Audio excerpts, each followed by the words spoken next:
Hey guys, it's Andrew here, coming at you with a Myers-Briggs Type Indicator, MBTI video. I'm going to take the 16 Personalities test that's on 16personalities.com, right there, which is pretty cool.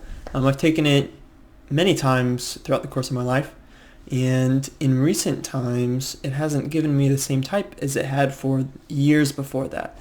So I figured we could go through, see what's going on. But I just love personality type testing, assessments, all that stuff in general. Anything that helps build self-awareness and empathy for other people. If you use it as kind of a weapon, it's not as good, which I do on accident sometimes. But I figured this could be kind of fun.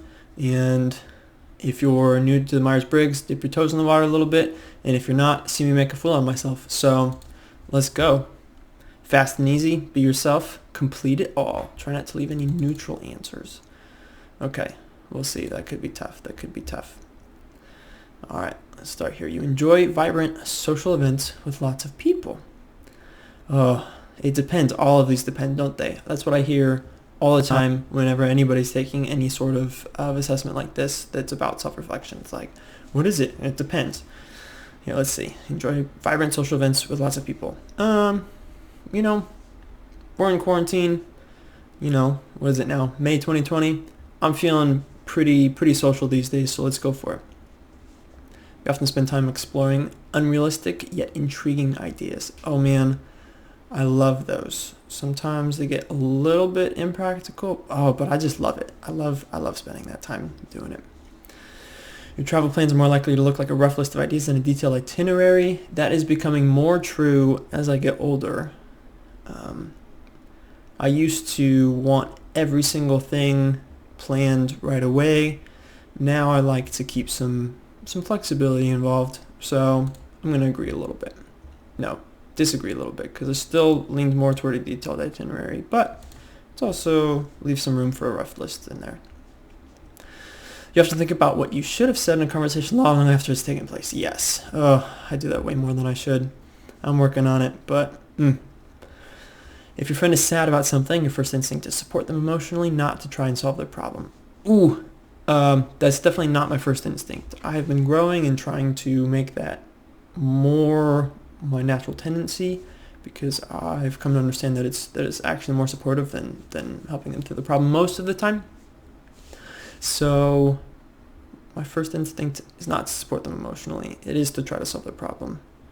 A fair amount, actually, so we'll go with that. People can rarely upset you. I like to think that's true. It's probably not as true as I think, so we're probably there. All right, 10%. Oh man, we gotta probably start going faster. Let's go. You often rely on other people to be the ones to start a conversation and keep it going. That's definitely not true. I can talk your ear off forever. Tell you what, pretty much. If you have to temporarily put your plans on hold, you make sure it's your top priority to get back on track as soon as possible. Yeah, I'd say so. You rarely worry if you made a good impression on someone you just met. Ooh, this one varies a lot. Has varied a lot throughout my life, depending on my confidence, my role at the time, the nature of how the first impression is going, if it's in like a space that I'm comfortable with versus a space that I'm not comfortable with. I say I usually worry a little bit on the whole. It'd be a challenge for you to spend the whole weekend all by yourself without feeling bored. That is definitely not true. I have done it several times in recent history, and it's been great. You're more of a detailed-oriented than a big-picture person. I think I'm definitely more big picture. Sometimes I get caught up in the details and they overwhelm me, and I'm like, I can't do that. Give me the big picture. But this much or this much, a little bit or a lot. I'm feeling like a lot right now. You are very affectionate with people that you care about. Ooh, that's probably not true. I like to think that I'm fun and have quippy word plays, but that's probably not true. I probably just look like a robot, so we'll go there. You have a careful and methodical approach to life. Yeah, I think so. It's probably not quite that strong anymore. It's probably this strong now. You're still bothered by the mistakes you made a long time ago.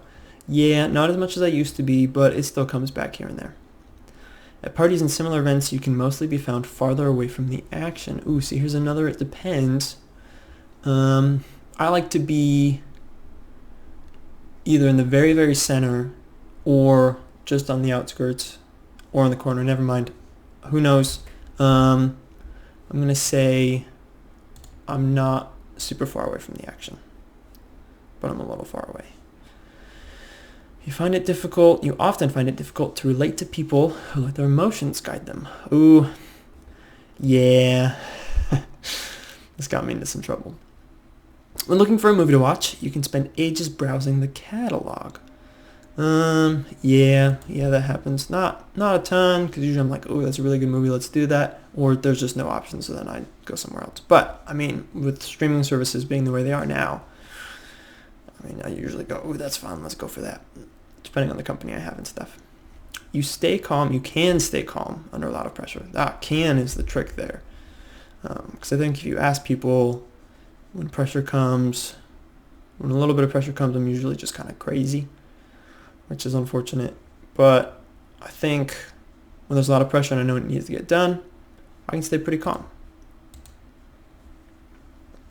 When in a group of people that I don't know, I don't have a problem jumping right into the conversation. Ooh, I always feel like that's kind of awkward, There's a brand new group of people and you're like, man, they're cool, but they're talking about something and I don't want to mess up their flow. So I'm going to say that I don't usually do that. Every once in a while, though. I've done it a couple times. When you sleep, your dreams tend to be bizarre and fantastical. I feel like I don't remember my dreams, remember having dreams as much as I'd like. But when I do, they tend to be pretty crazy. So, yes. In your opinion, it's sometimes okay to step on others to get ahead in life. No. No. I feel like the best ways to go about things are when you don't have to step on others. I think there's a lot of growth that comes out of finding ways to get what you want without stepping on other people. Having a collaboration instead of a competition kind of mindset, I think can do wonders. That's what one of my fancy classes taught me. So, I'll go with it. You are dedicated and focused on your goals, only rarely getting sidetracked. This used to be really true. I don't think this is true anymore, but it's still somewhat true. If you make a mistake, you tend to start doubting yourself, your abilities, or your knowledge. Yeah, that's true a little bit true. Well, I think it's a lot true for a little bit of time, and then I start getting over it and back in where I need to be. When at a social event, you rarely try to introduce yourself to new people and mostly talk to the ones you already know. Actually, I think that's not true. It's not super not true, but it's nice. I like talking to new people in those kind of fun spaces, You usually lose interest in a discussion when it gets philosophical. That's not true. When the philosophy is completely impractical and other people in the conversation aren't really digging it, or I'm just really tired, then I don't tend to love it. But in general, I love me a good philosophical conversation. Always thinking about new things. You would never let yourself cry in front of others. That's not true. It used to be. I didn't cry for a long time because I was kind of ashamed to cry in front of others, but it's not necessarily the case anymore. It's kind of embarrassing sometimes, but it happens. And people are really nice because people cry too. So you feel more drawn to places with a bustling and busy atmosphere than you feel more drawn to places with a bustling and busy atmosphere than to more quiet and intimate ones. I think our culture inundates us with bustling and busy all the time, and I think I get kind of sick of it. So I think I'm going with quiet and intimate. A fair amount. I like quiet and intimate environments. You like discussing different views and theories on what the world could look like in the future. I do. It depends. Sometimes it looks kind of bleak, and I don't love that, but I really like seeing the positive possibilities that can come in the future and talking about that with people. So, yeah. When it comes to making life-changing choices, you mostly listen to your heart rather than your head. I definitely lean on the disagree side, use my head more, but I have let the heart play a lot more of a role. I think maybe it's my body. I don't know where all of the what exactly is my head and what exactly is my heart and what's something else, I don't know. I'm going to go slightly disagree. You cannot imagine yourself dedicating your life to the study of something you cannot see, touch, or experience. Well, that's definitely not true, because I've dedicated my life to the study of something I can't see or touch, or often experience in a tangible way. It's it gets a little tricky, but going all the way there. You usually prefer to get your revenge rather than to forgive. I do not. Revenge is never sweet. It's just, there's a little piece of me that goes, oh yeah, I want to do that. It just never works out. Forgiveness is always the way to go. But I'm human. It doesn't always go the way I want it to, but forgiveness is the way to go for sure. You have to make decisions on a whim. Yeah, no. It used to be here. Now it's one of these two, depending on how whimsical I'm feeling. I've been feeling pretty whimsical lately, so we're going to go on this side. The time you spend by yourself often ends up being more interesting and satisfying than the time you spend with other people. Ooh. No, I don't think so. I think if I don't get enough time by myself, then I feel like that's the case, because when you're spending a lot of time with other people, you're growing. And so when you start reflecting, you're like, whoa, I'm more interesting than I remembered. But that's because you've been spending time with other people who are helping grow and stretch you in positive ways, hopefully positive ways. The time you spend by yourself ends up being more interesting. So no. Yeah, just like that. You often put special effort into interpreting the real meaning or message of a song or a movie. Yes, yeah, I do that a lot. Heathens by 21 Pilots was a great example of that. So a bunch of movies, especially if I'm not satisfied, I always go looking for a deeper meaning to hopefully uncover something that's actually really, really good. And sometimes it works out and is really, really cool. Sometimes it doesn't, and life goes on. You always know exactly what you want. That used to be the case. It's not as much anymore, but well, still a fair amount. I'm pretty picky. Rarely think back on the choices you made and wonder what you could have done differently. Actually, yeah, I don't do a lot of that. Sometimes I go, oh, that was dumb, but that's usually short term at this point. Long term stuff, it's like, what are you going to do? It's not like you can change it. And even if you could, who knows what that would affect. When in a public place, usually stick to quieter and less crowded areas. Yeah, if it's like a big hustling and bustling, like a busy coffee shop, then I'll usually stick to try to find a quiet corner. You tend to focus on present realities rather than future possibilities. This one's tough. I think I do a lot of both. But I think the thing that spurs me on is the future possibilities. So if I'm always only thinking about the present realities without the future, then I get really bogged down. But if I'm only thinking about the future without the present, then problems still happen, but I'm usually more happy for that time before things fall apart. So do I disagree a little bit or a lot? A little bit. I'll disagree a little bit. You often have a hard time understanding other people's feelings. Sadly, that's true. Yeah, I try, but there's a disconnect. I don't know. I'm working on it. Anytime you see me and you go, why aren't you understanding this?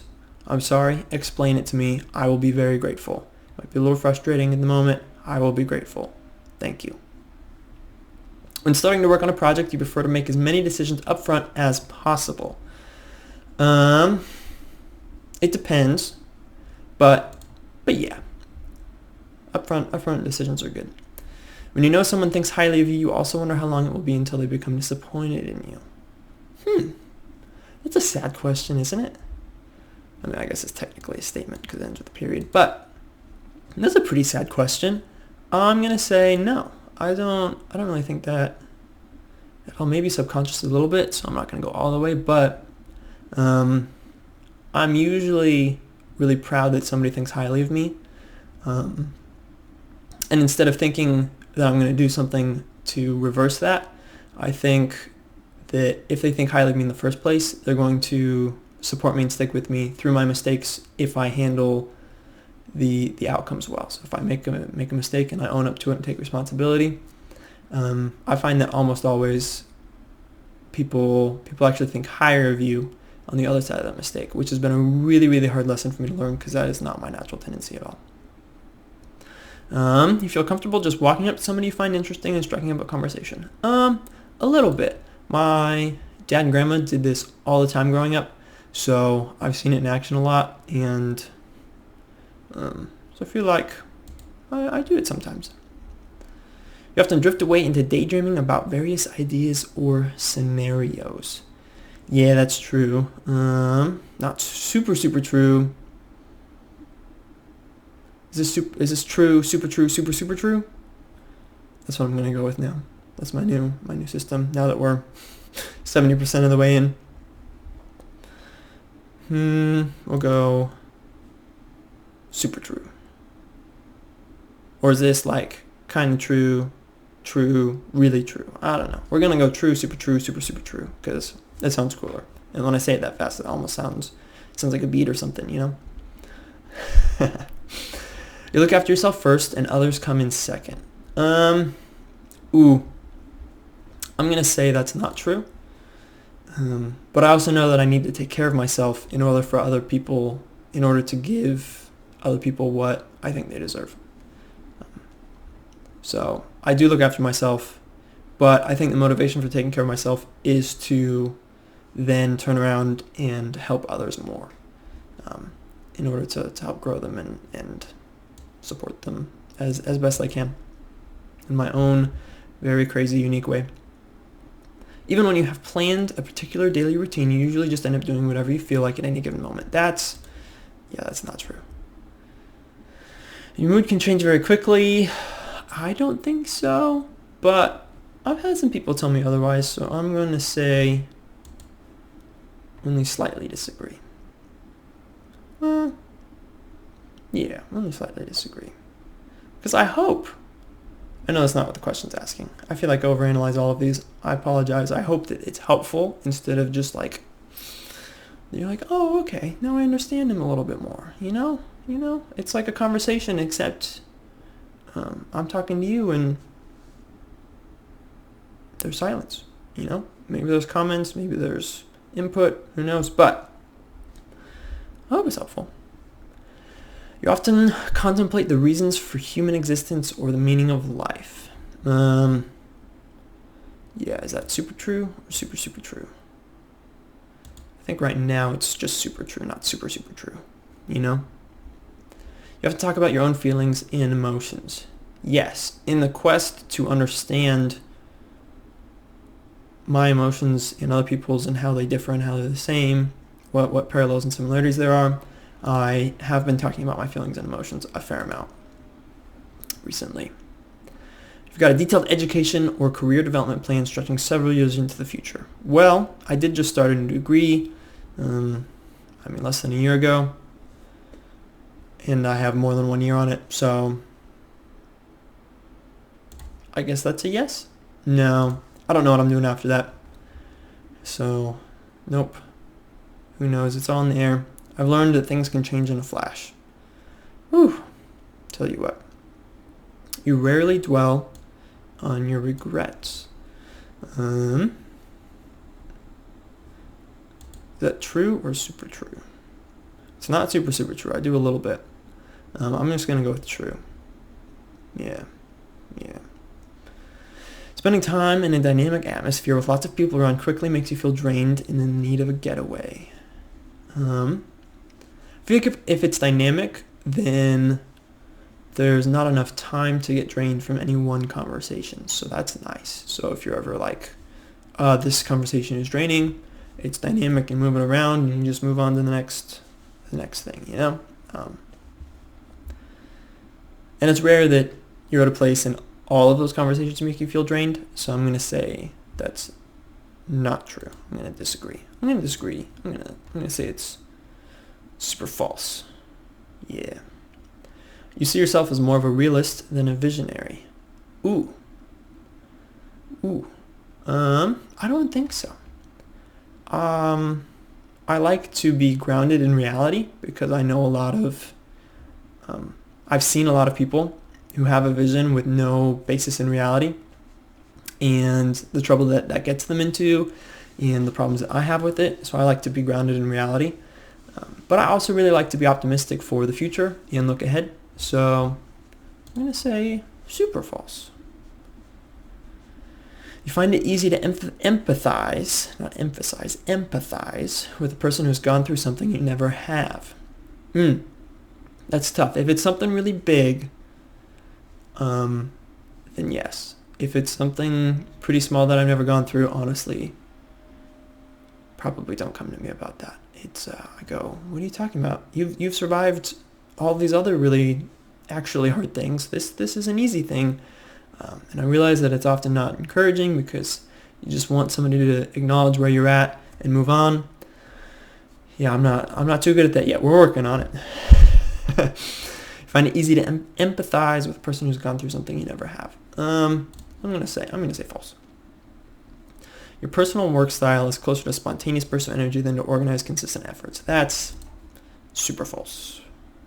Not quite super false anymore, but super false. Your emotions control you more than you control them. I don't think so. I could be wrong, but I don't think so. After a long and exhausting week, a fun party is just what you need. Depends on what you mean by party. Again, it depends. Told you. Always, it depends. I'm going to say probably not. I tend to like less not super energetic gatherings. I like having people there and there's some conversation, but it's usually pretty lighthearted and loose and not a bunch of energy, usually. You frequently find yourself wondering how technological advancement could change everyday life. Yeah, like all the time, pretty much. Self-driving cars, not really chip in your brain. I don't think that's happened for a long time, but definitely self-driving cars. Technology is getting crazy. I mean, even with the way that technology is being integrated into our everyday life now in ways that it never has been before because everything's shut down. Yeah, I mean, it's crazy.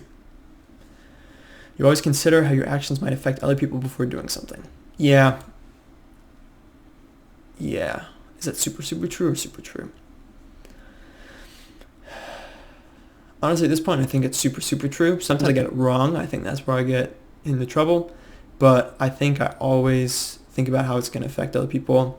Sometimes I get it wrong, but I'm always thinking about that. You still honor commitments you've made, even if you have a change of heart. Yeah, I try to stick to my word. I've gotten pretty good at saying no, I think. So I don't often have to worry if I'm going to have a change of heart because usually I say no, and then if it fits in later, then I can say yes, and by that time I'm usually really happy to do it.